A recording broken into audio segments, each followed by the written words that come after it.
agora eu vou falar eu vou passar o microfone para Elis Campos, que vai falar sobre o livro dela agora. E logo após, tem a leitura da poesia do Ricardo Afonso, que pode, logo depois que ela terminar, você já pode pegar o microfone e ficar à vontade, tá bom, gente?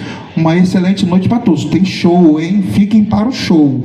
Vamos curtir hoje E outra coisa, ainda não vi ninguém pegando nenhum canudinho ali para poder fazer leitura. Pode pegar o canudinho para fazer leitura do texto, se vocês quiserem. A Bruna já pegou o dela. Fica à vontade, querido.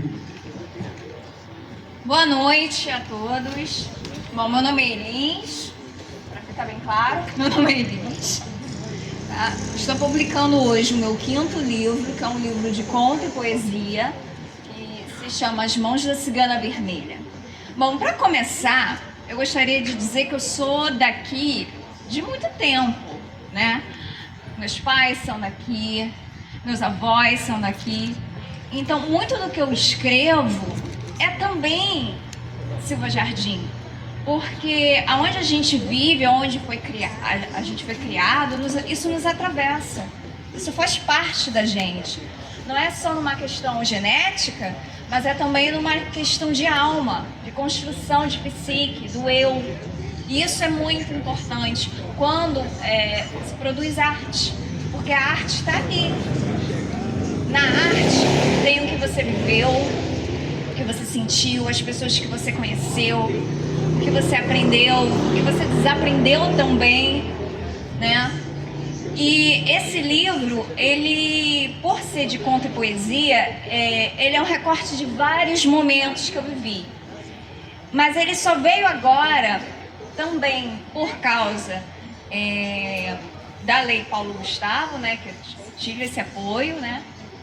E também graças à ajuda de pessoas daqui de Silva Jardim, como o Rafael, que é o meu melhor amigo, né, o Rafa Fonseca, que está aqui, mas não quer vir aqui na frente, porque ele deu uma de querer ser tímido agora, mas ele é o artista da capa, né, essa capa linda, que ele fez praticamente à mão, né, é um designer dele, tá, maravilhoso. A Mônica Fogaça, que foi a minha professora, foi a professora de todo mundo. A professora de todo mundo está aqui praticamente. Ela fez a correção ortográfica, né? E se não fosse eles, bem, eu não estaria aqui também. E no caso da Mônica, ainda mais, porque ela, por ter sido a nossa professora de português, ela estimulou muito a escrita. Eu lembro que tinha até um projeto de blog, né? Porque na época, eu sou da época do blog, não parece, mas eu sou. Então, ainda tinha isso da questão da produção, porque, assim, leitura é muito importante, mas a leitura é o que alimenta a escrita. Então, sem ler, dificilmente você escreve. Então, os dois andam juntos e isso que é importante. Mas eu acho que o mais importante aqui eu leio um pedacinho, né, do que eu escrevi para vocês, porque eu acho que nada que eu fale agora vai ser mais explícito do que eu escrevi nesse livro, né?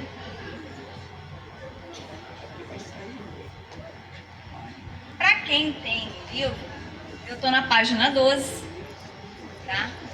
O poema é A Primeira Mulher. Na primeira hora da manhã do dia, a primeira mulher deu à luz. É menino, será guerreiro caçador, como eu, mãe guerreira.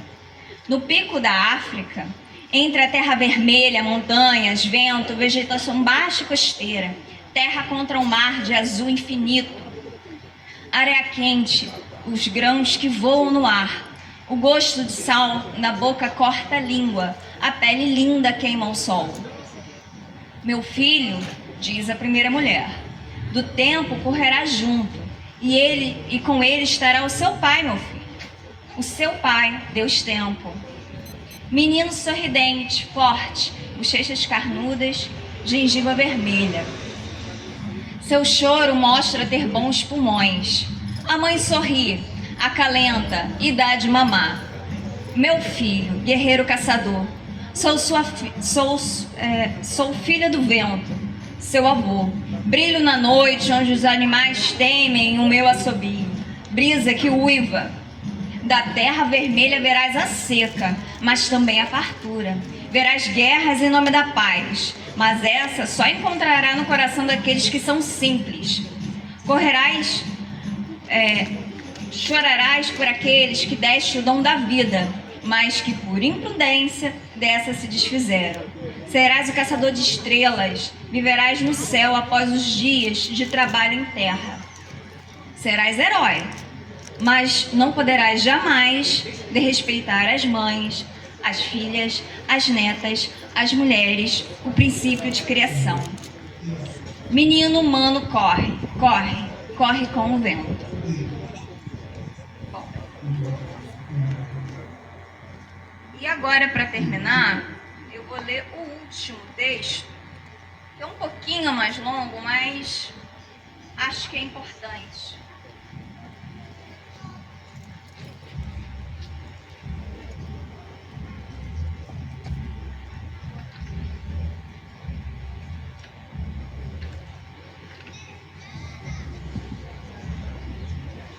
Para quem tem o livro, é na página 84. Se chama O Rascunho do Retrato. Importante, por que eu escolhi esses dois textos? Porque o primeiro, ele é bem da lírica, do lúdico, do simbólico. E o último já é o cru, o eu, né? Quem sou eu? Quem é a pessoa que começou a escrever, né? E por que começou a escrever? Vamos lá. O Rascunho do Retrato. Sentia raiva. A minha raiva vinha de um sentimento de injustiça crônico. Desejava destruir algo bom, quebrar uma coisa bonita, despedaçar o que era precioso a mim ou a alguém, só para me reequilibrar com o meu universo particular. Sentia-me no controle de algo, nem que fosse um mísero bibelô de porcelana chinesa, uma flor recém-aberta ou um amor que não era meu. Tinha um corpo marcado, não era puro, alma cortada. Esses dias olhei uma foto antiga, da época de faculdade. A foto até era boa, mas eu tinha um olhar tão triste que me enfeiava. Sentia-me incomodada com a foto. Aquele olhar, sentia-me exposta, como se aquela pessoa da foto não fosse gente viva, mas um esqueleto que insistia em existir. Não falo de magreza do corpo, falo de fragilidade da alma. Eu tinha uma sede tremenda de ser amada, porque eu não me amava. Eu tinha uma vontade tremenda de existir, porque eu estava ausente de mim mesma. Ainda me lembro desse dia da foto. Foi uma visita ao Museu de Arte no Rio de Janeiro. A entrada era gratuita para estudantes na época, pelo menos. Meu amigo, que eu não me lembro se já era namorado ou não, pois tivemos um período de amizade colorida, tirou essa foto, e tirou muito bem, tão bem que me expôs até demais.